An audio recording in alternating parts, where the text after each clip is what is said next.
and fellow educators. This is Diamond Emerald, bringing you another installment of the PhD with me. Today, I'm going to be showing what I presented for a single case design research course I just completed. And so let's get into it. Single case research design. Gemstone Meditations, a single case research design, pausing so students can shine. This was with Professor Ntempe for the 672 class at UMD, and here we go. So I started with this video, this TGIM video, to let my peers know what a TGIM is, what ET does, Eric Thomas. And so I'm not going to play this video for copyright reasons, but I'll link the video in the description. So for this hypothetical single case research design, we have our teacher here, frustrated. Her name is Mrs. Cunningham. She has some years of teaching experience, but she's relatively new. She's teaching in a social studies 7th grade urban classroom. And she's noticed that her students exhibit internalized negative behaviors and limited academic success or enjoyment, especially during the topic of enslavement. So she wanted support with creating culturally relevant education. And she specifically wanted to use the gemstone meditation technique that is mentioned here in the text, Teach Like a Diamond, Dynamic Teaching for New Teachers, written by Diamond Emerald. And so the research question that we were exploring with this project is there a functional relationship between the culturally relevant teaching strategy of gemstone meditations and student self-concept during a middle school 12-to-1 social studies class? What is culturally relevant pedagogy, culturally relevant education? All right, so we have, and let's use some annotation features. Okay, so here we've got Gloria Latson-Billings, who introduced us to culturally relevant pedagogy. And here we have Geneva Gay, who introduced us to culturally responsive teaching. And then we get here to Zaretta Hammond, who wrote Culturally Responsive Teaching in the Brain. And all of those scholars led to gemstone meditation creation by Diamond Emerald. The academic, the four tenets of culturally relevant education, and culturally relevant education is basically the amalgamation between Gay and Latson-Billings ideas. And so the authors Aronson and Laughter created this framework that is basically culturally relevant education, and that's the terminology that I'm using in my research. So it has 4 tenets. I'm not going to read what's in green, so pause if you want to read that. I'm just going to read the bold for the sake of time. We need to focus on academic skills and concepts, critical reflection, cultural competence, and critical discourses of power. All right. Now, when we're looking at the students in our study, this hypothetical study, any likeness or resemblance of any student to anyone that I actually taught in real life is purely coincidental. I promise you, I've taught a lot of students and I've met and taught a lot of teachers. So yeah, so we've got Marcus here, and Marcus here is known as the MC. I'm using these terms that are related to hip hop pedagogy and just the culture of the students themselves, or things that we've experienced as a classroom, right? Hypothetically. Marcus is the MC, which means he's the master of ceremonies. He talks a lot. He likes to dominate the conversation, not in a negative way. That's just how he communicates. And we have Lee here. We call him the great debater. He also likes to chat. He tends to be more grumpy in this class. He's expressed some dislike for the teacher, and he expresses this by putting his head down, off-task behaviors, saying things like, this class is boring, I don't like it, that kind of thing. And the disability categories. Marcus, the MC, has a learning disability. We've got Lee, who has been diagnosed with ADHD. And then we've got Travis here, who's the gamer. He loves to game, uses his laptop to go look at off-topic things in class. But he has been diagnosed with autism spectrum disorder. And we have here Mr. Keys, who's the paraeducator and the teacher researcher who worked with myself and the teacher to collect data, construct this research project, and get some results. So we were calling him the chaos coordinator. He gets along great with everyone in the class, particularly these Black boys who were selected. And these Black boys were selected because of their ability to self-report their feelings on a form, because that's important. Their assent, which means they gave permission to be in the study, study and parental consent to be in the study as well. They also have generally good attendance, and they were just a subgroup in the classroom that this teacher really wanted to connect to that she felt like she wasn't currently connecting with. And so the methods for this study are, we're using an ABA withdrawal design. We're not targeting academic skills for this session, but we are introducing the gemstone meditation, 1 week on, 1 week off. So it's an ABA withdrawal design. We're using 30 days of intervention. So 5 days is one week, so you can think of it that way. Which is mentioned there. So we're doing 5 days of a baseline data and then collecting 30 days of intervention. So it's a 35 day cycle, and we're doing 20-minute partial interval recording, which means that during the designated 20-minute bracket, myself and the researcher will identify if some negative behaviors that we've identified are appearing just for that 20-minute section of class. We'll have pre and post intervention self-efficacy scores, which means the students are basically taking a survey about how they feel about themselves in the class. And then again, we're looking for the internalized visible behaviors that are tracked. So the internalized behaviors might be, I don't feel good, I feel depressed, I feel sad, I feel irritated, I feel angry. What behaviors are showing up that demonstrate that? So these aren't students who are bouncing off the walls, who are being overly disrespectful or hurting one another or themselves. These are things that we really want to focus on fixing the environment so that the students enjoy themselves more in class and are able to have a more successful environment. And okay, so the independent variable is the gemstone meditations. This is a multi-treatment experiment, which means we're actually introducing two things. So we have here culturally relevant curricular adaptations. With coaching, Mrs. C adapted The Native in New York, Enslavement in New York, and Road to the Revolution unit. So basically her and I worked together and I coached her in adapting some things. So one example might be, instead of focusing on the ways in which enslaved people were controlled, we might focus on the ways in which enslaved people resisted their environment. We might and flip the script in that way. In the Road to the Revolution unit, we introduced the Hamilton rap battle, which the kids absolutely loved and I loved doing. And so that's the A part, which you'll see in a lot of other single case designs. Adapting the curriculum is the baseline. The gemstone meditation itself has a framework that is in line with culturally relevant education and neurodiversity. And so we start with an affirmational greeting, hello scholars, hello gemstones, something like that. It's a video meditation. And then there'll be an inspirational message connected to one of the 7 principles of Kwanzaa that have been predetermined by the class. They pick which ones they want to focus on throughout the year. Or you can just rotate through all 7 throughout the year if that works better for you. Umoja, Ujima, Kujichagulia, Imani, and Kuumba are the ones that are focused on for this class. A musical selection based, usually the student's choice, or a song adapted by myself, a moment of deep breathing, and a charge to get them into the day. The TGIMs are from Eric Thomas, and we play those on Monday. They're usually longer than the 2 or 3 minute time we have, so some cutting is necessary. I'm not going to play this right now, but we have here is an example of a video of me performing a gemstone meditation in the classroom with my students, and you can see the backs of heads of some Black boys that I serviced. And in that session, I'm not going to play it, but I'll put the link down before. I had adapted a song, and basically it went, you were not created to worry. You were not created to fear.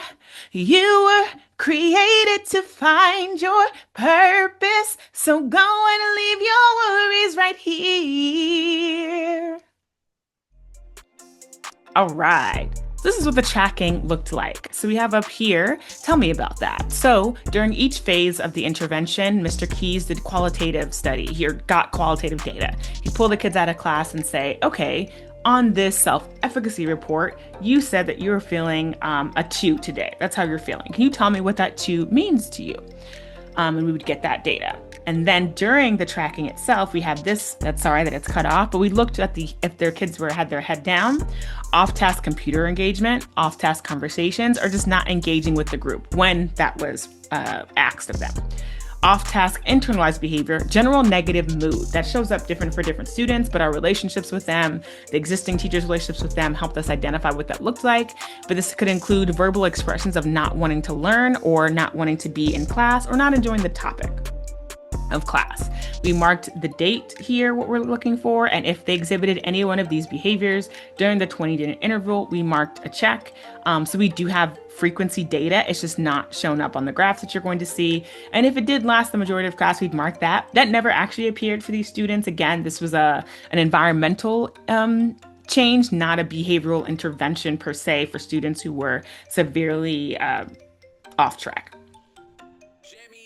During the maintenance condition, so after the intervention has been given and after the intervention has been removed, we go into, there you go. We go into the maintenance condition phase. So we stop the qualitative data. We weren't asking them exactly what their feelings were about the data because we're no longer asking them to track how they're feeling before and after the intervention.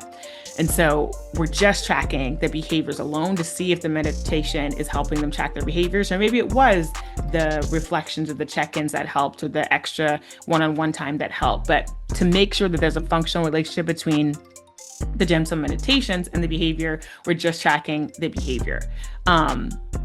And then we also limited the tracking of the behavior from 5 days a week to 3 days a week, which made sense because of the data you're about to see. And then in terms of generalization, the teachers who also taught these students in the self-contained class and other subjects saw the benefits of using the meditation and started to introduce them, but they catered them to what was going on in their classroom and also the personality of the teachers and the different makeup of how kids were in the class, right? Which is what we should be doing. So in math, they had silent meditations for 2 minutes after the do now. And 2 minutes for science, they had a classical music meditation because the teacher was really into that. And that's her sharing her culture. To be culturally competent doesn't mean just knowing your culture, but knowing another culture. And so she shared of herself with the students, and then the students got to share with her as well, and that helped them bond more. For ELA, they did free write meditations, which is absolutely related to, the curricular expectations of the class. And then social studies was reserved for motivational meditations. What you don't want is a student seeing the same video all throughout the day. But we do want to have that brain break for them all throughout the day so that we're teaching them how to self-regulate and also get their brains motivated for learning. So when we're looking at treatment fidelity, we did that in a couple of ways. The teacher was trained in implementing the meditations. The pair was trained in how to conduct the qualitative interviews. The students were given the form immediately as they got into class and then after the meditation to see how they felt. The meditation had to be given within a certain time frame. And to support this, when I was not physically in the class to observe this, sessions were recorded. So an iPad was set up in the back of the room and a Zoom recording. And so I could check in either live or check in with the recording to make sure that the teacher was conducting each step of the process, that the para was conducting each step of their process. And then I could also take behavioral data. So I could take that data in person, but I could also take the data via video, and then myself and the pair would be normed on the tracking information, and we made sure that we had 90% inter-observer agreement, accuracy. So if he said that, Travis exhibited 2 behaviors and I said that he exhibited 3, we'd have to figure out why that was discrepant and norm. Here's our first slide of results.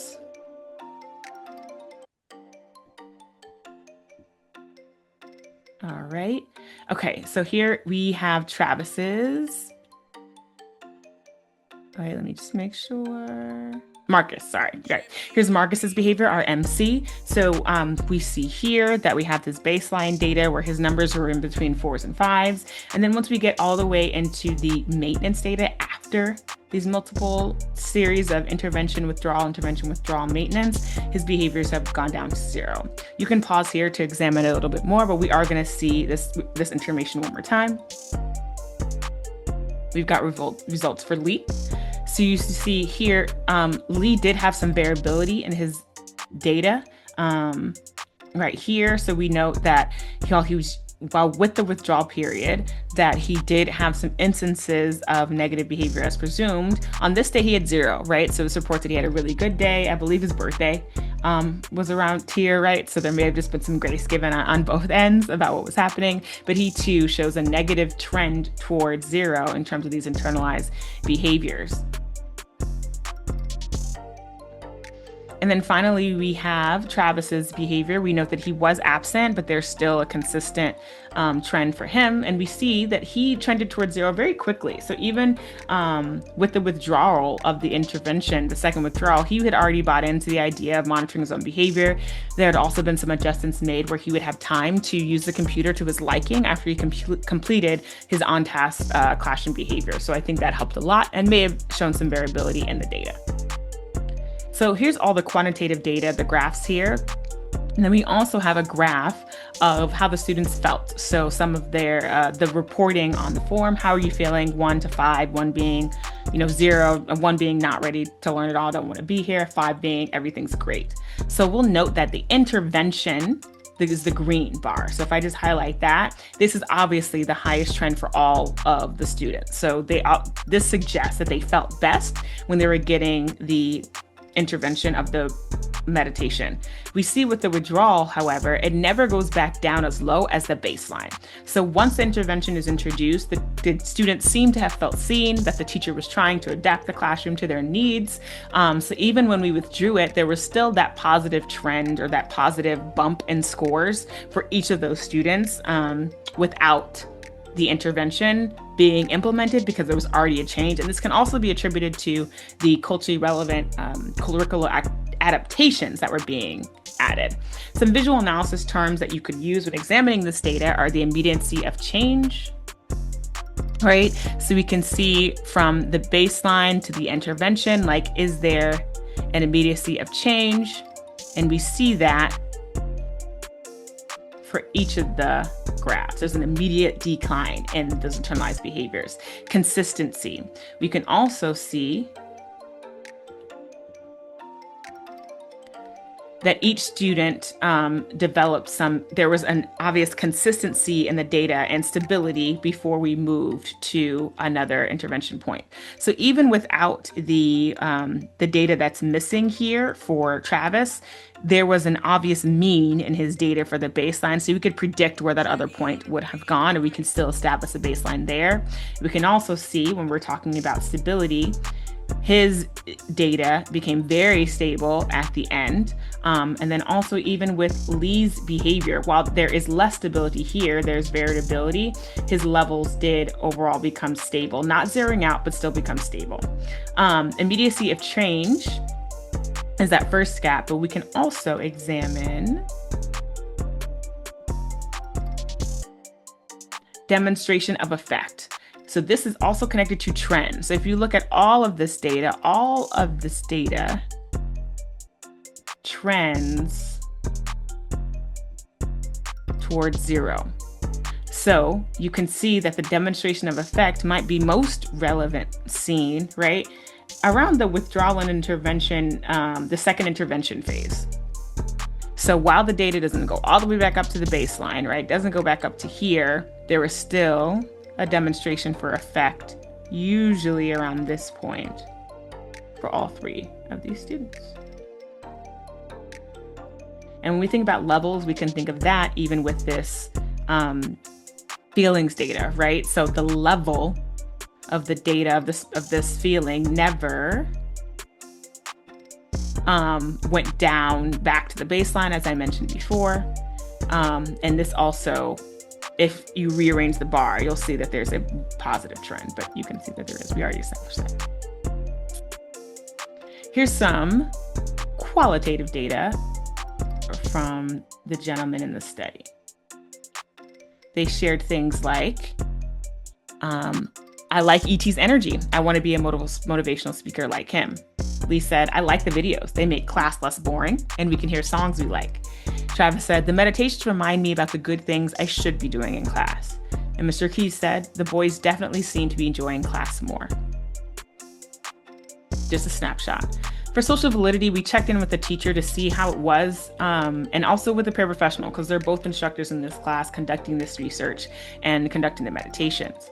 And so I mentioned the social validity also comes from the qualitative data we conducted from the students, how they feel about the intervention.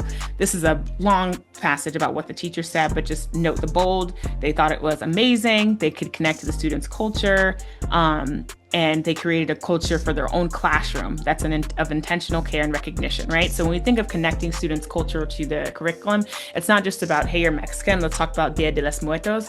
It's like, hey, in our classroom, this is what we value. These are the traditions. We always sit here. We always share. We always communicate. We take time to take a break. There's things in the classroom that you create as your culture that are reminiscent of the culture around you, but they aren't dictated by race and ethnicity or language.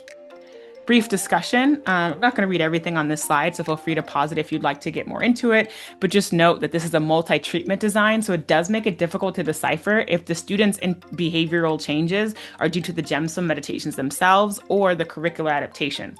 But I will stand on this. The curricular adaptations are the beginning. You shouldn't introduce something else if you haven't actually addressed the curriculum that you're teaching and how you're delivering it. The meditation is an add-on to see if that supports the self-concept of the student along with what's already being adapted with the curriculum.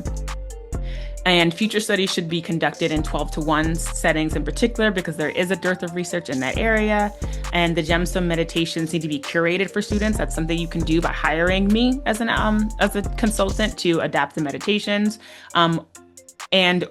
or access the meditations that I already have that are evergreen, which means they can be played whenever. So the ones that are attached to this study are ones that can be played whatever. So the teacher doesn't have to always consult someone to create them, but she can also go through my playlist of gemstone meditations and just play whatever ones feel good to her, or even task that to the students. Maybe give them a choice of 5 and say which one makes more sense for us to listen to. And that's something that can also be really great for them. That is the end of my presentation. Thank you so much for your listening and your support, and I look forward to doing more amazing work.